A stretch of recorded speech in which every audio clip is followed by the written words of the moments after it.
Colorado Territory, 1878.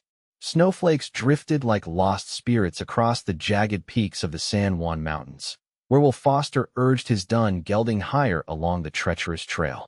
At 25, Will had already lived enough frontier life to convince him that the mountains were the only true companions a man could trust. The harsh lessons of the West had taught him early. Those who depended on others only found disappointment, or worse, heartbreak. "Just you and me, Ranger," Will murmured to his horse as they crested another ridge, scanning the landscape that stretched endlessly before them. Somewhere below, his small cattle operation waited. 500 acres of hard-won independence that required nothing but his own hands and determination. The wind cut through his wool coat, but Will barely noticed the chill. 6 years of working other men's herds had hardened him to discomfort and softened his expectations of life.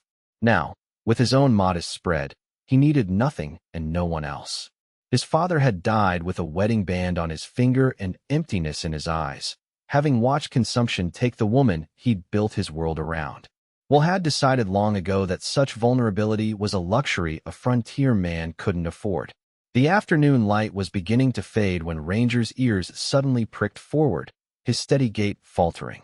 Will tensed, one hand moving instinctively to the Winchester tucked in his saddle holster.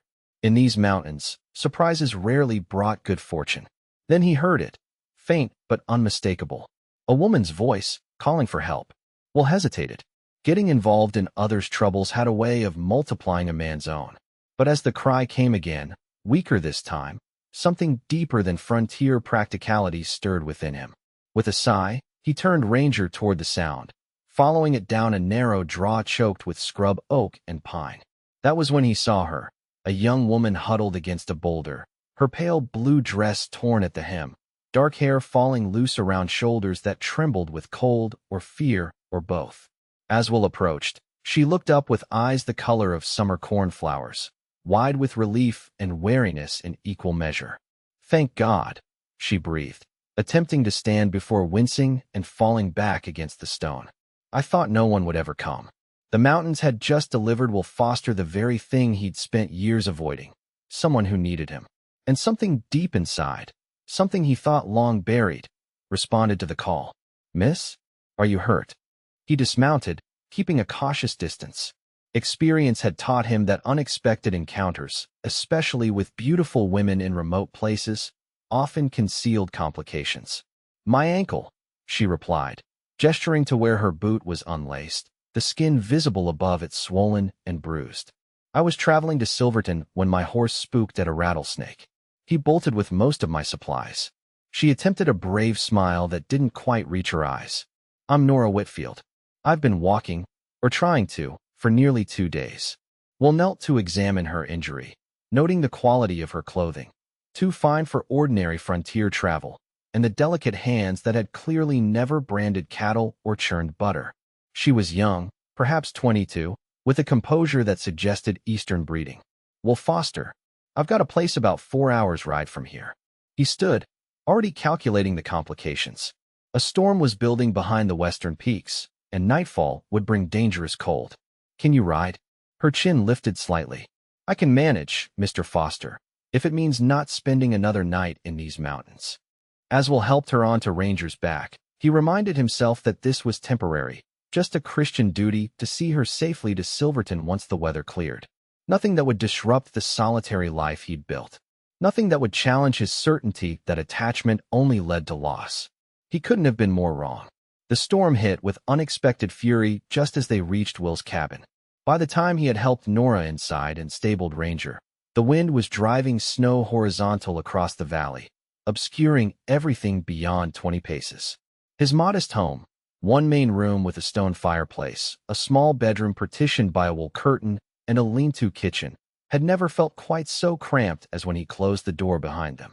"Looks like you'll be my guest for more than just the night," Will said, stoking the fire higher as Nora perched awkwardly on his single chair.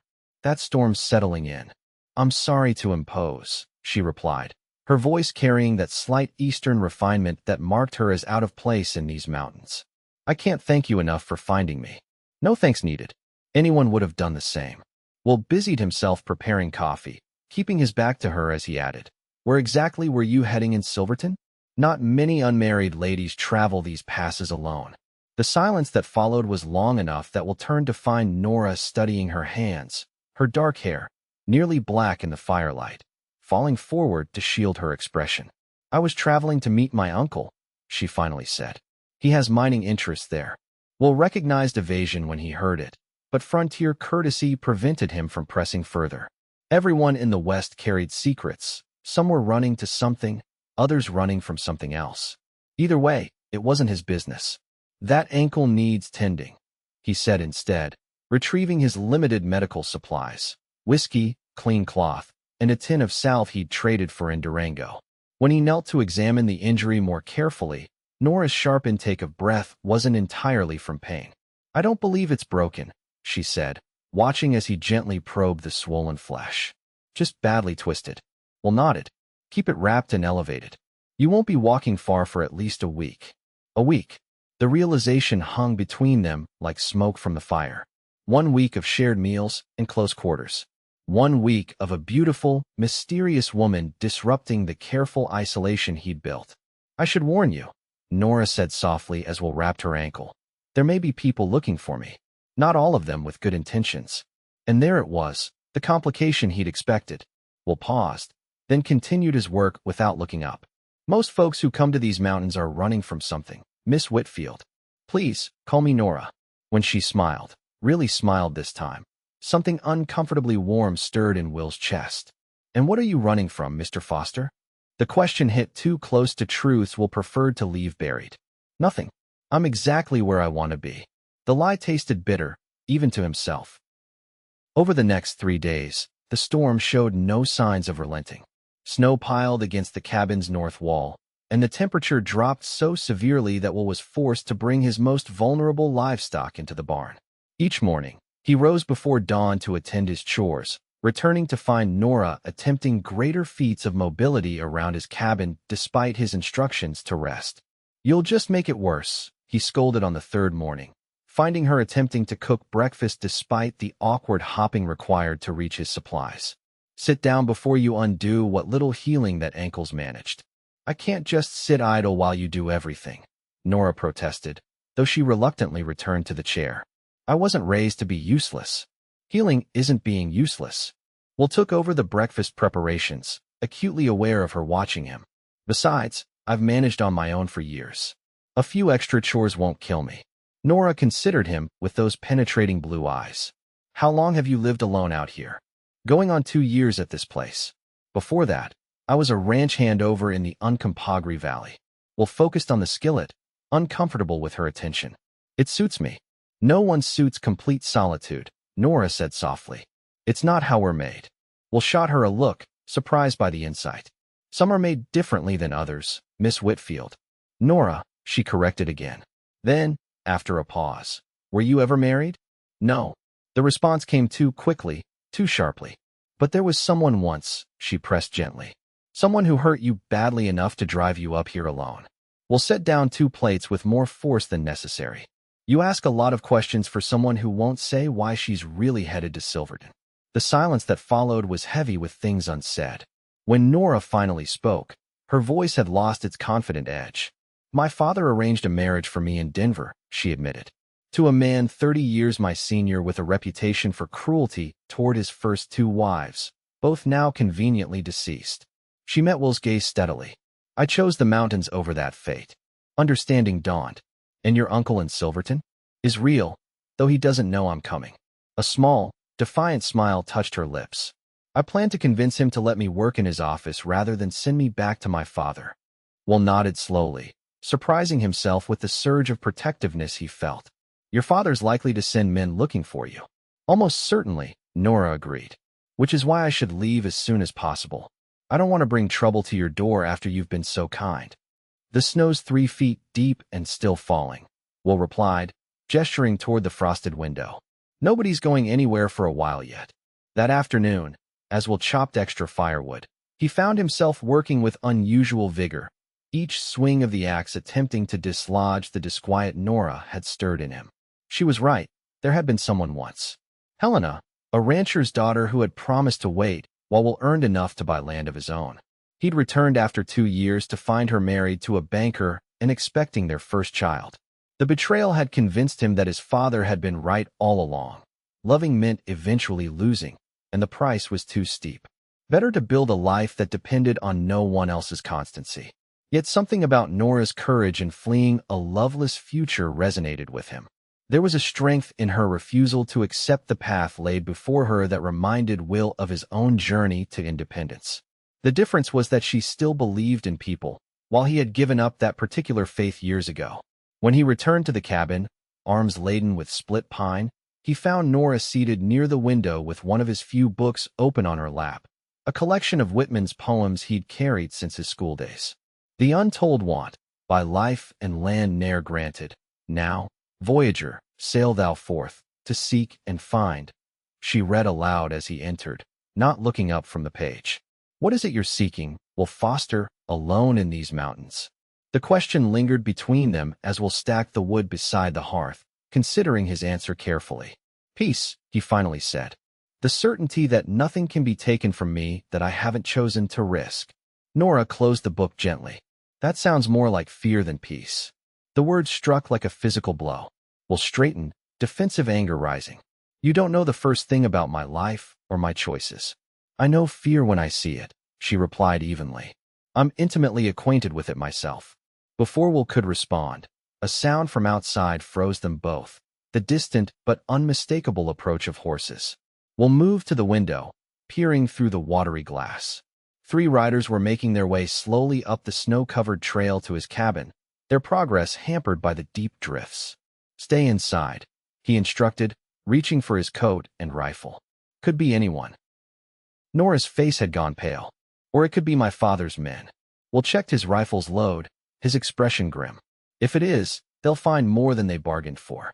As he stepped onto the porch to face the approaching riders, Will realized with startling clarity that he was prepared to defend this woman he'd known less than a week against whatever threat approached. The revelation unsettled him nearly as much as the riders themselves. The lead man drew his horse to a stop 20 yards from the cabin. He was expensively dressed for frontier travel, with a heavy fur coat and a revolver visible at his hip. Afternoon, the man called, his breath clouding in the frigid air. We're looking for a young woman who might have passed this way. Daughter of a prominent Denver businessman, run off after a disagreement. Will kept his rifle casually visible, but not aimed. Haven't seen any women out here. Storms made the trails impassable for days. The man studied Will with cold assessment. Mind if we warm ourselves by your fire for a spell? Been a cold ride. It wasn't really a request. Will recognized the dangerous tension in the moment. These men wouldn't simply take his word and leave. To refuse hospitality would only raise suspicion. Come on in, Will said, stepping aside. But I'll ask you to leave your firearms on the porch. House rule. The men exchanged glances, clearly reluctant, but the bitter cold made the prospect of a warm fire too tempting to refuse. They complied, though Will noticed the lead man secreting a small derringer in his coat pocket before entering. Inside, Will had expected to find Nora hidden or fled to the back room. Instead, she sat calmly by the fire, her hair now covered with one of Will's old bandanas, face smudged with ash from the fireplace, wearing his spare work shirt over her dress. She looked up with perfectly feigned disinterest as the men entered. This is my cousin, Will improvised quickly. Nancy, down from Wyoming to help after I took ill last month. Nora nodded silently, returning her attention to the pot she was stirring over the fire, the picture of a frontier woman unconcerned with visitors. The lead man surveyed the cabin with obvious skepticism. Charles Danforth. He introduced himself without offering his hand. These are my associates, Mr. Reeves and Mr. Taylor. We're employed by Nora Whitfield of Denver.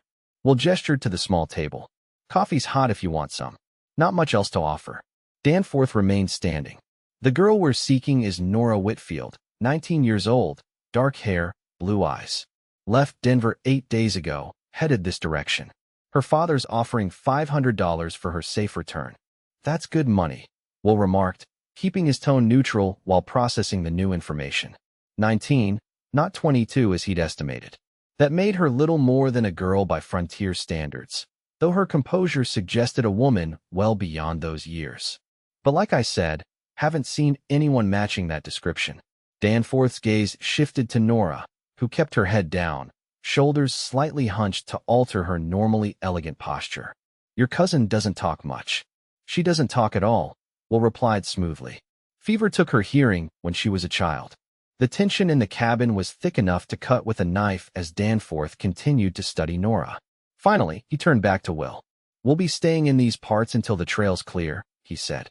If you do happen to see Miss Whitfield, that reward could buy a lot of improvements for this modest operation of yours. The implication was clear. Danforth suspected something, but couldn't prove it. Will forced a noncommittal nod. I'll keep an eye out. After what seemed an eternity, the men finally departed, declining the offered coffee. Will watched from the door as they made their way back down the trail, not toward town, but toward a sheltered valley about a mile east where they could make camp. They don't believe you, Nora said quietly once they were out of sight. And they're not leaving the area. Will turned to find her standing much closer than he expected, close enough that he could see the fine tremble in her hands despite her outward composure. Without thinking, he reached out to steady her. No, they don't, he agreed. And now they'll be watching this cabin. Nora's eyes met his, fear battling with determination. What are we going to do? The word we caught Will off guard. There shouldn't be a we in his carefully constructed solitary existence. Yet here he stood, his hands still holding Nora's arms, suddenly and irrevocably entangled in her troubles. First, he said, releasing her and stepping back. We need to get you properly hidden. They'll be back, and next time they won't be so easily deceived. That night, after securing the cabin and checking that Danforth and his men remained at their distant camp, Will prepared a pallet for himself near the door, offering Nora his bed behind the curtained partition. Neither of them expected to sleep much. Will, Nora's voice came softly through the darkness. May I ask you something? He stared at the cabin's low ceiling, listening to the wind howl outside. Seems you're going to regardless. Why did you help me? You could have left me in those mountains, or handed me over to Danforth for the reward. The question was one Will had been asking himself since the moment he'd helped her onto his horse. The answer came to him now with unexpected clarity. My mother died when I was 8, he said quietly. My father never recovered from losing her. Taught me that loving someone meant giving them the power to destroy you when they left. He paused, surprised by his own candor. But he also taught me that a man stands up for those who can't defend themselves. I guess that part stuck with me more than he intended. The silence stretched between them, filled only by the crackling fire and howling wind. Thank you, Nora finally whispered. Not just for the rescue, but for seeing me as someone worth defending. Will closed his eyes, unsettled by the warmth her gratitude stirred in him. Get some sleep. Tomorrow we need to figure out how to get you safely to Silverton once the snow clears. But as he lay awake, Will realized with growing unease that the thought of Nora continuing her journey alone brought him no relief. Only a hollow ache he hadn't felt in years. The next morning dawned clear and cold, the storm finally broken. Will rose early, checking first for signs of Danforth before tending his livestock. The fresh snow would make tracking easy, both for Will to monitor the bounty hunter's movements and for them to follow any escape attempt Nora might make. When he returned to the cabin, he found Nora studying his crude map of the surrounding territory, her dark hair braided neatly down her back, her expression one of intense concentration. There must be another way to Silverton, she said without preamble. A trail that Danforth wouldn't know about. Will hung his coat by the door, considering. There's an old mining trail through Carlton Pass, but it's treacherous even in good weather. With fresh snow, it would be suicide for anyone who doesn't know these mountains intimately. But you know them, Nora pressed, looking up at him with those earnest blue eyes that seemed to see right through his carefully constructed walls. You could guide me. The request hung between them, weighted with implications neither was ready to voice.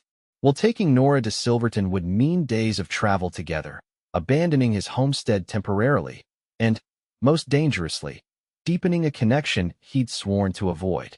I can't leave my place unattended, he said, the excuse sounding hollow even to his own ears. And your ankle's not fully healed. My ankle is well enough, Nora countered, demonstrating by walking across the cabin with only a slight favoring of her right side. And you know as well as I do that Danforth won't simply give up. The longer I stay here, the more danger I bring to your door. She was right, and Will knew it. The logical course was to help her reach Silverton as quickly as possible and return to his solitary existence. So why did the thought fill him with such reluctance? We'd need supplies, he said finally, not quite agreeing, but no longer refusing outright. And we'd have to wait for Danforth to move his camp away from the trailhead. Hope brightened Nora's face. So you'll take me? Will sighed, running a hand through his hair. I haven't said yes. You haven't said no either, she pointed out with the hint of a smile. Before Will could respond, the sound of approaching hooves snapped them both to attention. Through the window, Will spotted Danforth returning alone, his manner suggesting a social call rather than the threatening confrontation of the previous day. Stay inside, Will instructed, reaching for his coat again. And if anything happens, there's a loaded shotgun under the bed. Nora nodded, her momentary lightness replaced by wary tension. Danforth dismounted smoothly as Will stepped onto the porch, his demeanor notably more cordial than before. Foster, he greeted with a tip of his hat. Thought I'd ride up and make a more reasonable proposition. Will kept his expression neutral. Oh, my associates and I believe you're sheltering Nora Whitfield, Danforth said, dispensing with pretense. Now, before you deny it again, hear me out. We're not looking to harm the girl. Her father simply wants her returned to fulfill family obligations. And if I was helping such a woman, Will replied carefully, why would I trust your intentions? Danforth smiled thinly. Because I'm prepared to split the reward with you. $250. That's more than most frontier men see in a year. He gestured around at Will's modest homestead. Could make a real difference here. The offer hung in the cold air between them. $250 would indeed transform Will's struggling operation. Enough for better breeding stock, proper fencing for the north pasture, perhaps even hired help come spring roundup.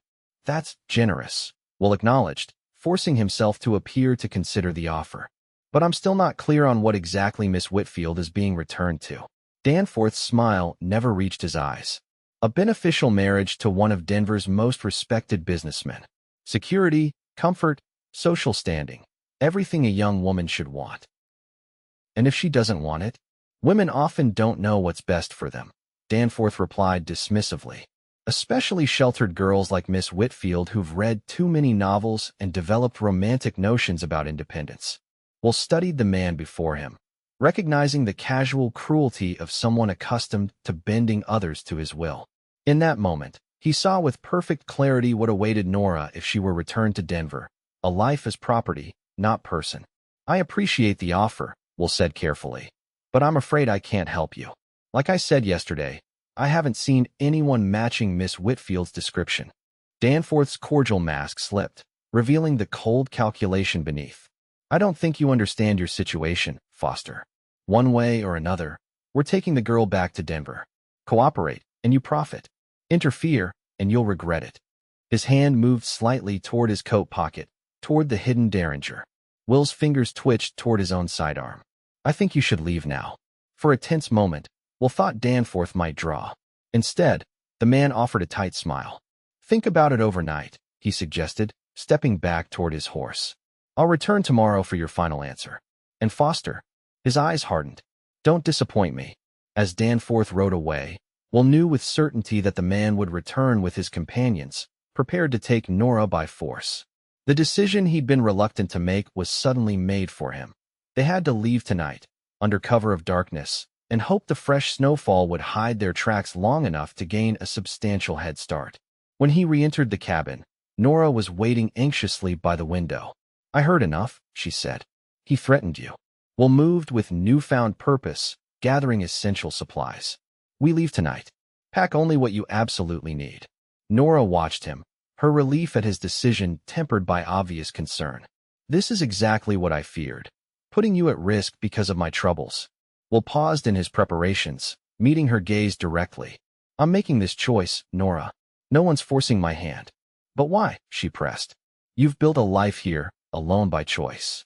Why risk everything for someone you barely know? The question stopped Will short. Why indeed? The rational answer was that his conscience wouldn't allow him to abandon someone in need. But the truth ran deeper, to places he'd kept walled off for years. Something about Nora had breached those defenses, awakening feelings he'd convinced himself were better left dormant. Because sometimes, he said finally, the right thing and the hard thing are the same thing. It wasn't the whole truth, but it was all he was ready to admit, to her or to himself. They departed 3 hours after nightfall, when the mountain air had grown so cold that even Danforth and his men would likely be huddled close to their fire rather than keeping watch on the cabin. Will had prepared meticulously, packing food, extra clothing, ammunition, and medical supplies on his strongest pack horse, while Ranger carried them both. The night was clear, stars blazing with impossible brightness against the black canopy of sky. Will led them south initially, away from both Silverton and the obvious trails, intending to circle back toward Carlton Pass once they'd put sufficient distance between themselves and Danforth's camp. Nora sat behind Will on Ranger, her arms wrapped around his waist for stability as they navigated the snow-covered terrain. The closeness was a necessity he hadn't fully prepared for, her warmth against his back, her breath occasionally visible over his shoulder in the frigid air. It created an intimacy that made maintaining emotional distance increasingly difficult. "How far to this mining trail?" she asked quietly as they paused to rest the horses in a sheltered grove. "We'll reach it by midday tomorrow if we keep this pace," Will replied, helping her down from the saddle. "Then 2 more days to Silverton if the weather holds." Nora stood close to him in the darkness, her face illuminated only by starlight reflected off the snow. "And then you'll return home?" The question carried weight beyond its simple meaning. Will busied himself checking Ranger's tack rather than meeting her eyes. "That's the plan. And if Danforth is waiting for you there?" Will hadn't allowed himself to consider that possibility, though it was likely. "I'll deal with that when the time comes." They continued through the night, stopping only when necessary to rest the horses and warm themselves with coffee from Will's canteen. As dawn approached, Will found a defensible position in a rocky outcropping where they could rest through the daylight hours. It offered both shelter from the wind and a clear view of their back trail. "Get some sleep," he told Nora as he arranged their bedrolls in the most protected corner of the natural shelter. "I'll keep watch." Nora looked at him with concern. "You need rest too." "I'll wake you in a few hours and take my turn," he promised, though he had no intention of doing so. As Nora settled into her bedroll, exhaustion quickly overtaking her, Will positioned himself where he could observe both their back trail and her sleeping form. In repose, with her dark hair framing her face against the wool blanket, she looked even younger than her 19 years, and infinitely more vulnerable than the composed, determined woman who had stood up to Danforth. Something protective and fierce stirred in Will's chest. He had started this journey out of duty and principle, but as he watched Nora sleep, he was forced to acknowledge that his motivations had shifted. He cared for her, not as a temporary responsibility, but as someone who had somehow become important to him. The realization was terrifying. Around midday, as Will had predicted, they reached the abandoned mining trail that would lead them to Silverton. It was hardly more than a narrow track winding treacherously along steep mountainsides, in places nearly invisible beneath the snow. Will led the way on foot, testing each section before allowing the horses to follow. "Not many know about this route," he explained as they picked their way carefully along a particularly narrow stretch. It was used briefly during the Silver Boom, then abandoned when a rockslide took out part of the lower section. "I found it while tracking a mountain lion that had been preying on my calves." Nora followed close behind, her earlier fatigue forgotten in the face of their precarious path. "How do you know it's still passable all the way to Silverton?" "I don't," Will admitted, "but it's our best chance of avoiding Danforth." They continued in silence for several miles, each focused on the dangerous terrain. As they rounded a sharp bend, the trail suddenly opened onto a breathtaking vista. The San Juan Range stretching in all directions, peaks painted gold and pink by the late afternoon sun. "Oh," Nora breathed, stopping beside Will to take in the view. "I've never seen anything so beautiful." Will glanced at her upturned face, flushed with cold and wonder, and found himself unable to look away. "No," he agreed softly. "Neither have I." Their eyes met, and something electric passed between them, an acknowledgement of feelings that had been building since that first moment in the mountains. For one suspended heartbeat, Will forgot all his carefully constructed reasons for emotional solitude.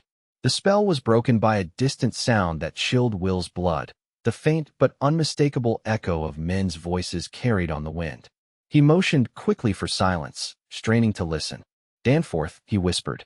"They must have found our trail sooner than I expected." Nora's face paled. "How is that possible? Fresh snow makes tracking difficult, but not impossible for someone who knows what they're looking for." Will quickly calculated their options. "We need to find shelter before dark. There's an old mining cabin about 2 miles ahead, if I remember right." They pushed forward with renewed urgency, the beauty of the landscape now overshadowed by the threat behind them. The mining cabin proved to be little more than 3 standing walls and half a roof, but it offered concealment and a place to build a small, sheltered fire that would be invisible from the trail. As night fell, bringing with it plummeting temperatures, Will and Nora huddled close to the meager flame. Their provisions were simple: jerky, hard biscuits, and coffee, but after the day's exertion, they ate gratefully. "Tell me about Silverton," Will said, partly to distract Nora from their precarious situation and partly because he found himself genuinely wanting to know her plans. "What will you do if your uncle refuses to help you?" Nora considered the question, her profile gilded by firelight. "I have some money saved. Not much, but enough to secure lodging for a few weeks.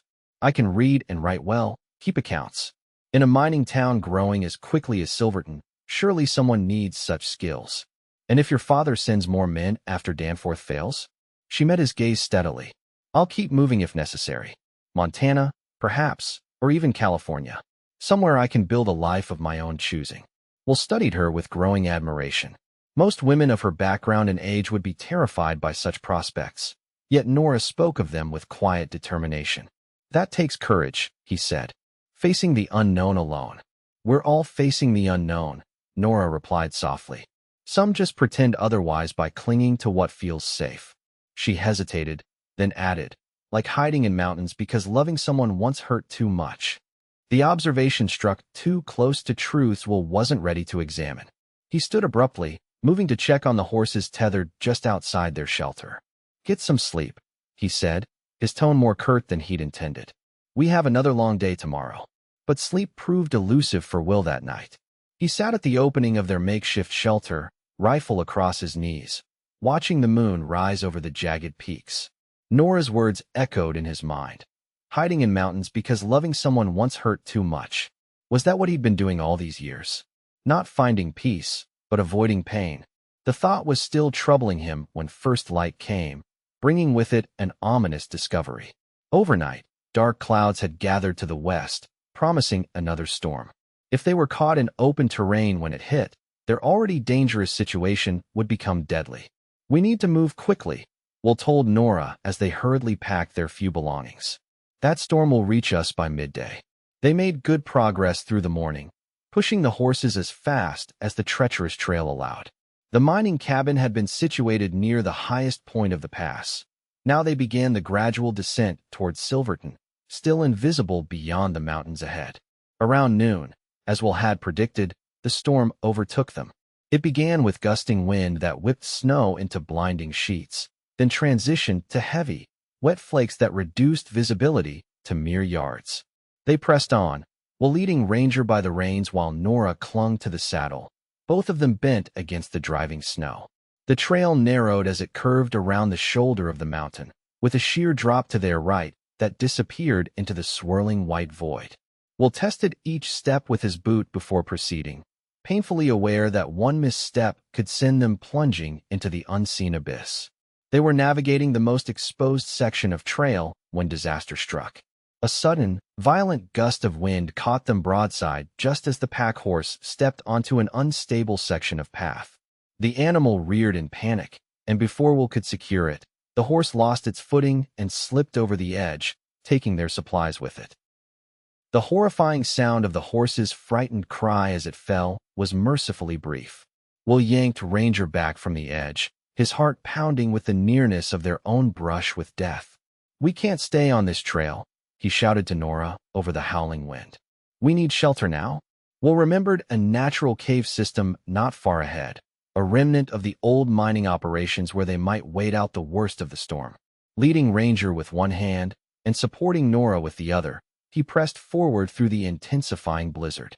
They nearly missed the cave entrance, so thoroughly was it obscured by the driving snow. Only Will's familiarity with the terrain allowed him to locate the dark opening in the mountainside. He led Ranger inside first, then helped Nora into the relative shelter of the cave. Inside, they found themselves in a space perhaps 20 feet deep and 10 feet wide, the air noticeably warmer than the howling maelstrom outside. Old mining equipment, a rusted cart, broken picks, and rotting support beams suggested the cave had once been the beginning of a more ambitious excavation, abandoned when the silver vein proved disappointing. "We've lost most of our supplies," Will said, shaking snow from his coat as he unsaddled Ranger. "But we're alive, and that's what matters right now." Nora nodded, her face pale with cold and fright. "How long will the storm last?" "Mountain storms are unpredictable. Could be hours, could be days." Will began gathering the scattered pieces of wood from the broken equipment. "Let's get a fire started. Once you're warm, I'll see what supplies we have left in Ranger's saddlebags." The old wood caught fire easily, and soon they had a small blaze providing both light and heat in the cave's interior. As color returned to Nora's cheeks, Will took stock of their situation. They had lost most of their food, their coffee, and the extra ammunition, but Ranger's saddlebags still contained a small amount of jerky, Will's hunting knife, flint, and steel, and his mother's old quilt that he'd packed as extra bedding. Outside, the storm raged with increasing fury, the wind screaming past the cave entrance like a living thing seeking entry. Inside, the fire cast dancing shadows across the rough stone walls, creating an island of warmth in the midst of winter's fury. "Will we make it to Silverton?" Nora asked quietly as they shared the meager remains of their provisions. Will considered lying to comfort her, but something in Nora's direct gaze demanded honesty. "Not until this storm passes. And even then, we'll be moving slowly without supplies." He hesitated. "There's something else. Danforth and his men were following our trail. If they were caught in the same storm, they might seek shelter in the same places we would." Nora finished for him, understanding immediately. "Including here." Will nodded grimly. "We should be prepared to move quickly if necessary." As afternoon faded into evening, the storm showed no signs of abating. The temperature dropped further, and despite the fire, the cave grew increasingly cold. Will insisted that Nora take his coat as additional protection against the chill. "You'll freeze," she protested. "I'm used to mountain winters," he replied, though the cold was already seeping into his bones. Nora studied him for a long moment, then moved to sit beside him, spreading his mother's quilt over them both. "There's a better solution," she said simply. The practical necessity of sharing warmth couldn't disguise the intimacy of the situation. Sitting shoulder to shoulder beneath the quilt, they watched the fire in silence, each acutely aware of the other's proximity. "Tell me about your home," Nora said eventually. "Not the cabin, but where you grew up." The question surprised Will, but he found himself answering. "Kansas, originally. My father had a small farm there before my mother died. Afterward, he couldn't bear to stay, so we drifted west." The memories came more easily than he'd expected. "We lived in 6 different territories before I turned 18. Never put down roots anywhere.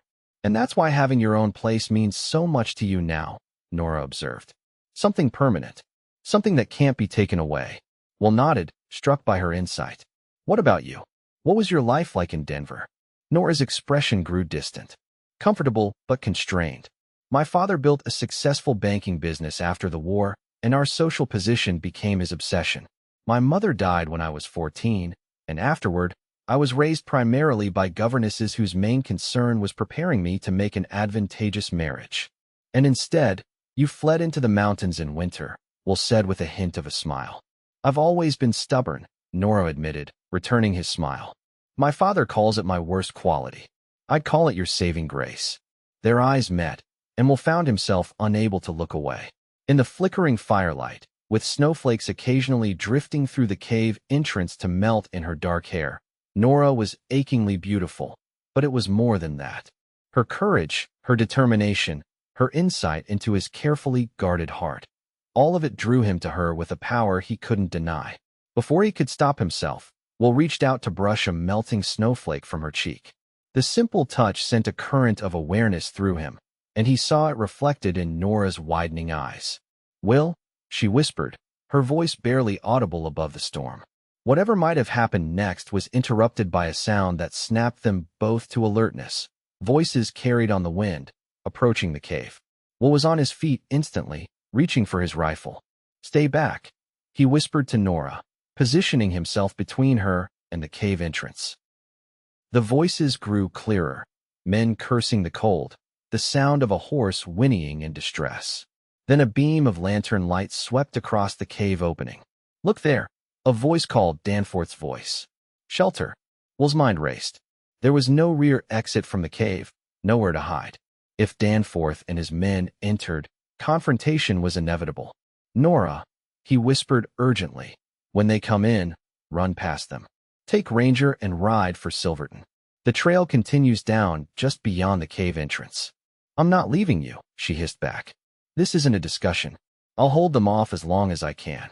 Before Nora could protest further, Danforth appeared at the cave entrance, his revolver already drawn. He blinked in momentary surprise at finding the cave occupied, then smiled coldly when he recognized Will. "Foster," he said, stepping inside with his two companions close behind. "Fancy meeting you here." Will kept his rifle trained on Danforth's chest. "That's far enough." Danforth ignored the warning, advancing another step as his men spread out to flank Will. "You've led us on quite a chase, but it ends now." His gaze moved past Will to where Nora stood. "Miss Whitfield, your father is most concerned for your welfare. It's time to return to Denver." "I'm not going anywhere with you," Nora replied, her voice steady despite the fear Will knew she must be feeling. Danforth's expression hardened. "I'm not offering a choice. Foster, lower your weapon. You're outnumbered, and I'd prefer not to spill blood if unnecessary." Will held his position, quickly assessing their options. 3 against 1, and all were armed. Even if he shot Danforth, the other two would almost certainly kill him before he could reload.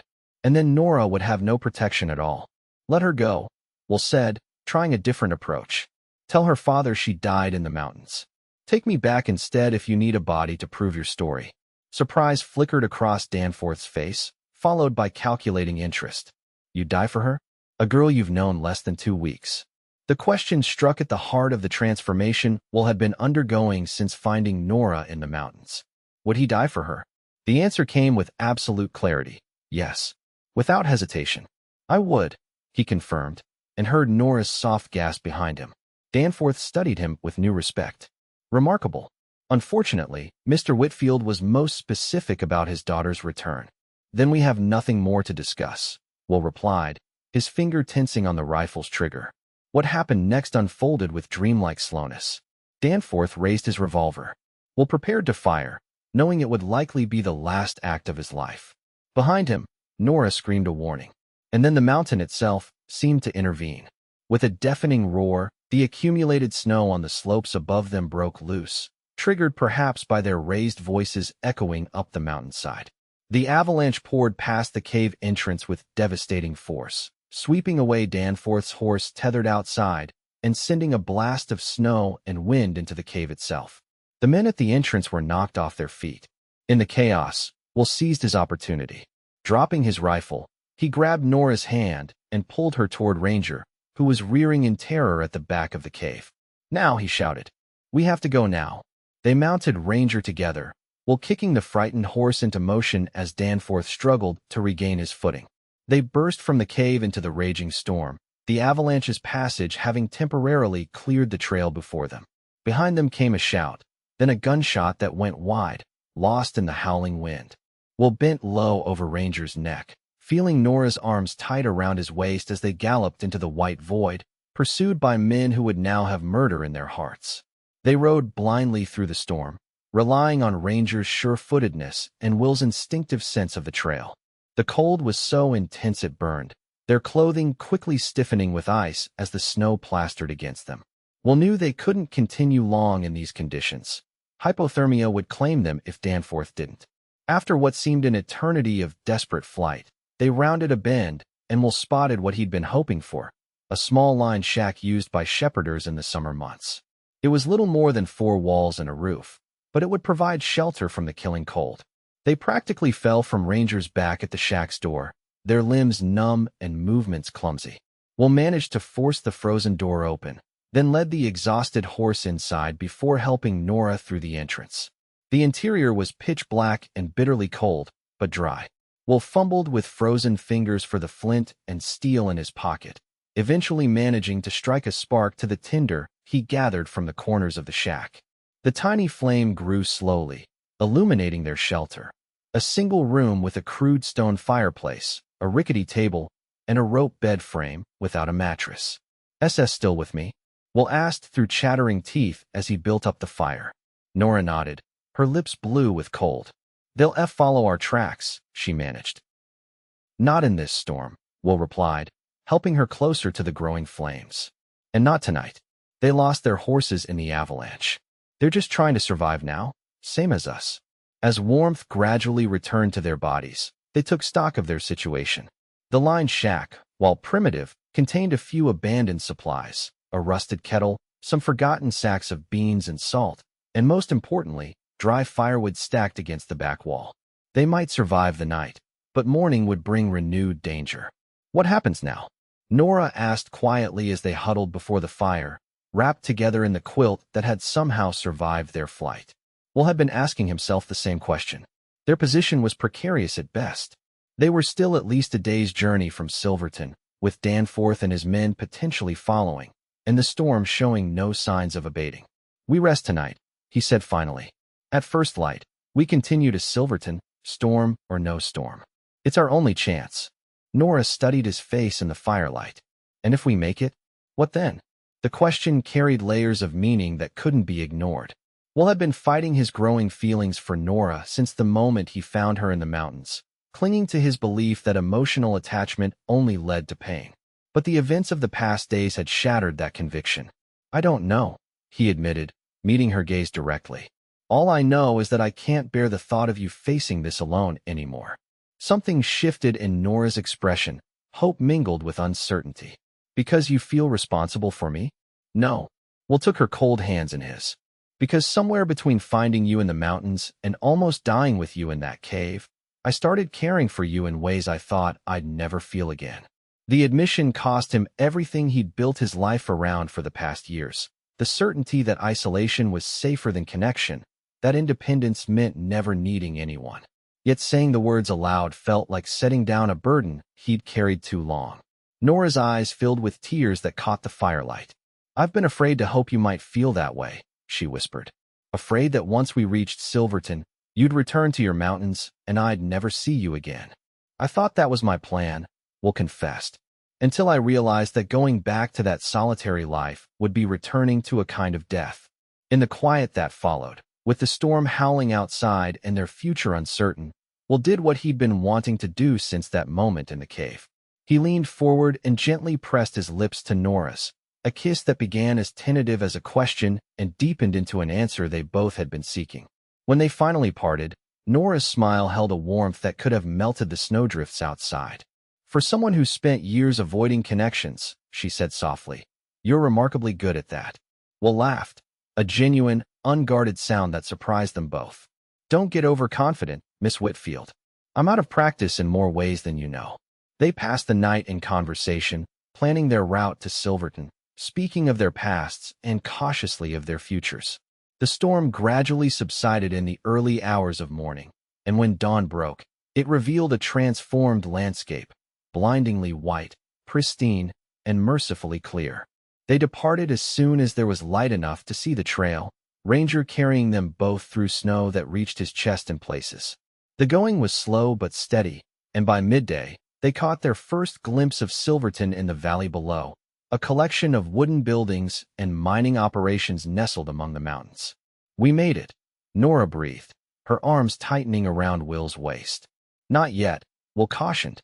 "Danforth could still be behind us, and we don't know what reception awaits you in town." They approached Silverton cautiously, Will alert for any sign of pursuit. The town was recovering from the same storm that had nearly claimed their lives, with men shoveling paths between buildings and smoke rising from every chimney against the cold blue sky. Will guided Ranger directly to the sheriff's office, a weathered building with a painted wooden sign proclaiming J. Harrington, Sheriff, above the door. Whatever happened next, they would need the law on their side. Sheriff Harrington proved to be a grizzled veteran of mountain life, his weathered face suggesting decades of sun and wind, his sharp eyes missing nothing as Will and Nora explained their situation. Whitfield, the sheriff repeated, studying Nora thoughtfully. Any relation to Edward Whitfield over at the Silver Summit mine? Hope flared in Nora's expression. He's my uncle. Is he here in town? Office is just down the street, Harrington confirmed.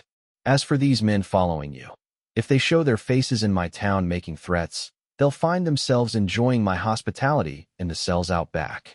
Relief washed over them both. With the sheriff's assurance of protection, they made their way to the Silver Summit Mining Company office, a substantial two-story building that suggested prosperity beyond most of Silverton's establishments. Edward Whitfield proved to be a man in his 50s with the same dark hair as Nora, now salted with gray, and a stern countenance that softened considerably when Nora introduced herself. Harlan's daughter, he exclaimed, rising from behind his desk. Good heavens, what are you doing in Silverton in the middle of winter? The story poured out of Nora, her father's arranged marriage plans, her escape, meeting Will in the mountains, and their harrowing journey to reach Silverton.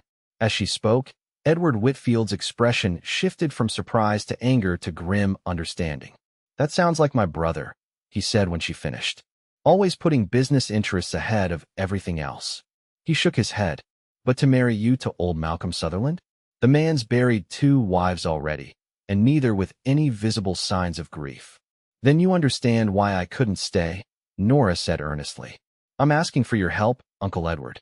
Not charity. I'm willing to work. I can read and write, keep accounts. Edward waved away her words. Of course you'll stay with me, child. No niece of mine is going to be forced into marriage against her will. He turned to Will, extending his hand. And you, young man, it seems I owe you a considerable debt for bringing my niece safely to me. Will accepted the handshake, his expression guarded. No debt, sir. I did what anyone would have done. Edward's shrewd eyes suggested he understood more than was being said. Somehow I doubt that.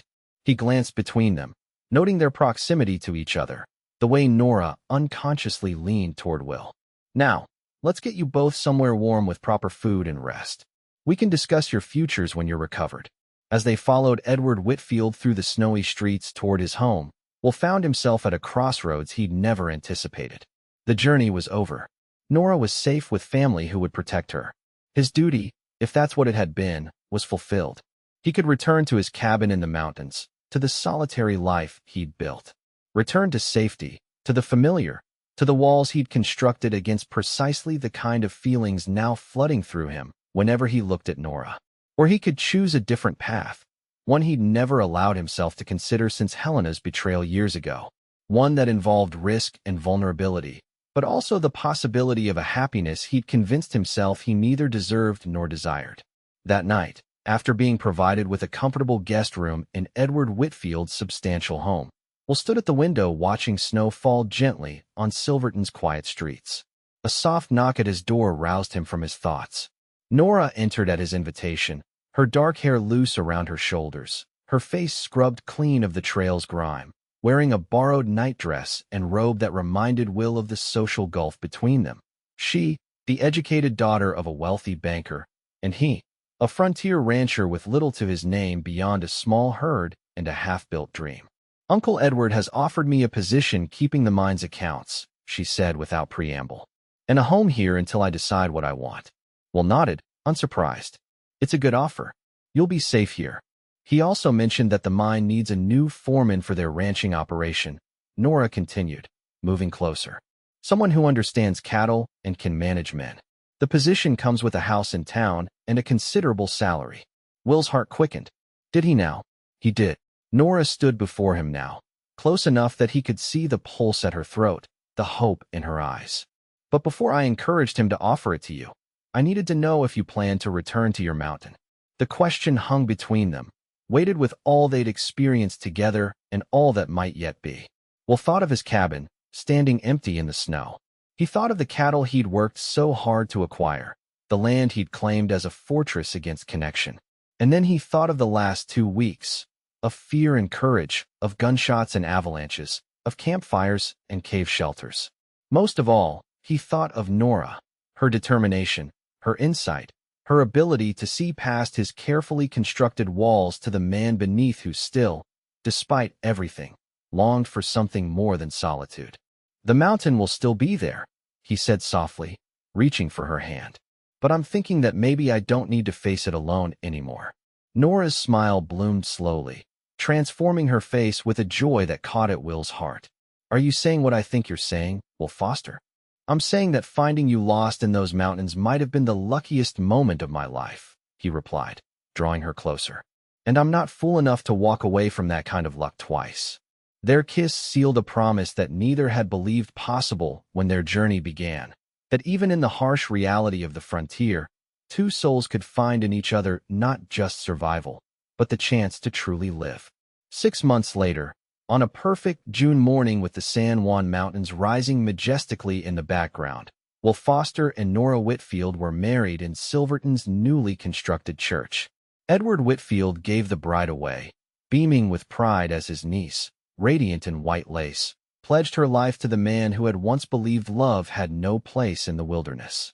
Will had indeed accepted the position as foreman of the Silver Summit's ranch operations, proving himself so capable that Edward had already discussed making him a partner in that portion of the business.